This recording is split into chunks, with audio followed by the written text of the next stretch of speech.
Bonsoir, bienvenue pour votre point quotidien avec l'actualité en Vendée. Voici les informations de ce 29 août. 2200 communes françaises vont pouvoir instaurer une majoration à la taxe sur les logements vacants et les résidences secondaires.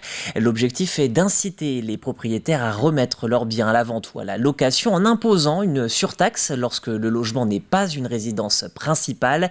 Parmi ces communes, 35 villes vendéennes dont Noirmoutier-en-l'Île, Longeville-sur-Mer, Poiroux, Saint-Urbain et Angles. La liste complète est à retrouver sur notre page Facebook.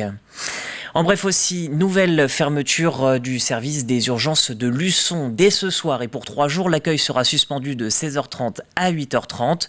Le retour à la normale du service est attendu donc le 1er septembre au matin. Le CHD Vendée rappelle qu'en cas d'urgence vitale, le 15 reste à disposition ainsi que le 116-117 pour les soins relevant de la médecine générale. Depuis la semaine dernière, nous vous faisons découvrir les renforts estivaux de la gendarmerie. À chaque soutien, sa particularité, les motos tout-terrain, les brigades temporaires ou encore les patrouilles de gendarmerie mobile. Aujourd'hui, dernier épisode avec la garde républicaine à cheval. Un vrai plus sur le territoire puisque les chevaux facilitent les interventions sur des terrains parfois délicats.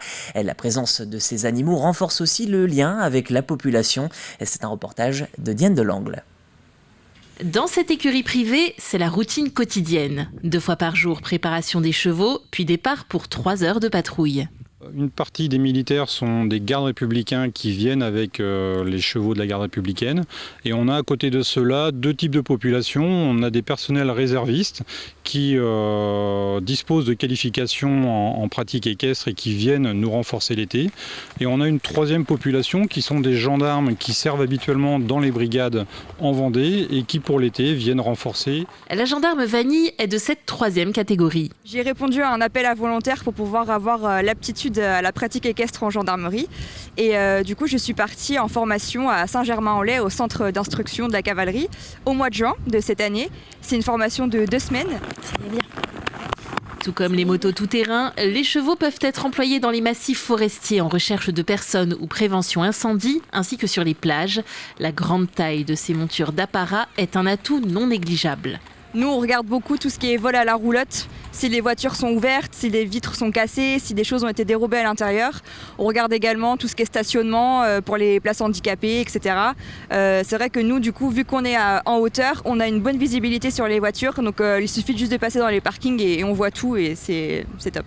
Sans oublier qu'auprès du grand public, les chevaux font sensation. Non, ça fait une bonne relation aussi entre les gendarmes, le public, c'est bien.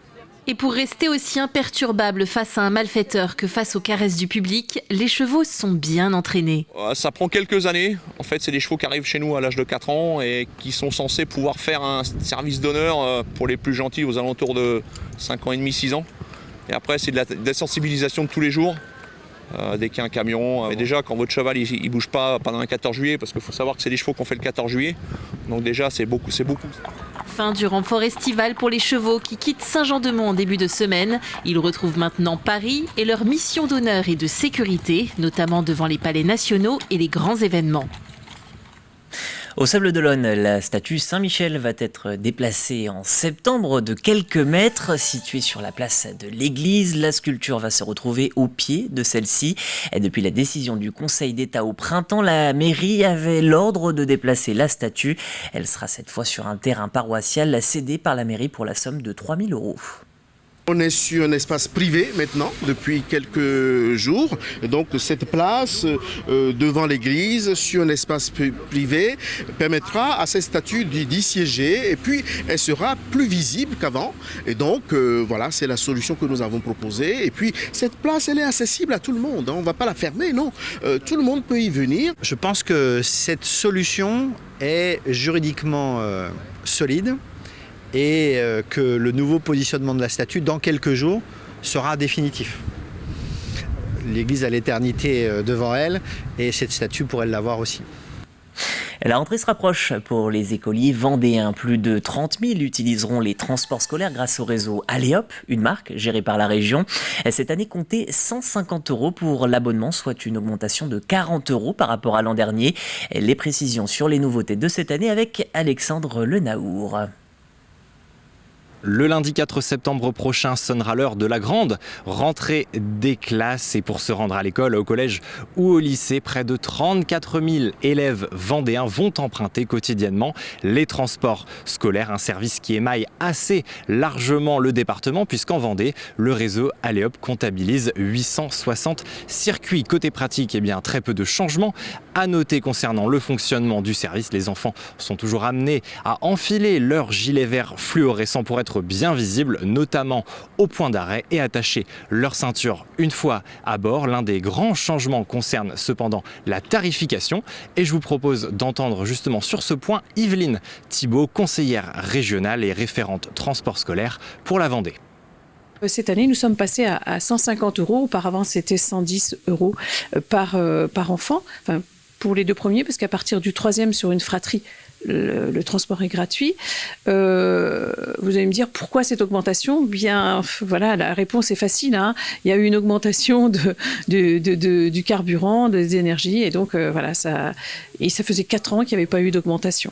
Autre point de cette rentrée, c'est aussi le verdissement de la flotte régionale Aléop. En Vendée, par exemple, 18 cars rouleront désormais au GNV, le gaz naturel véhicule. Et enfin, il y a un an, lors de la rentrée 2022, l'une des préoccupations principales portait sur les effectifs de chauffeurs, trop peu suffisants.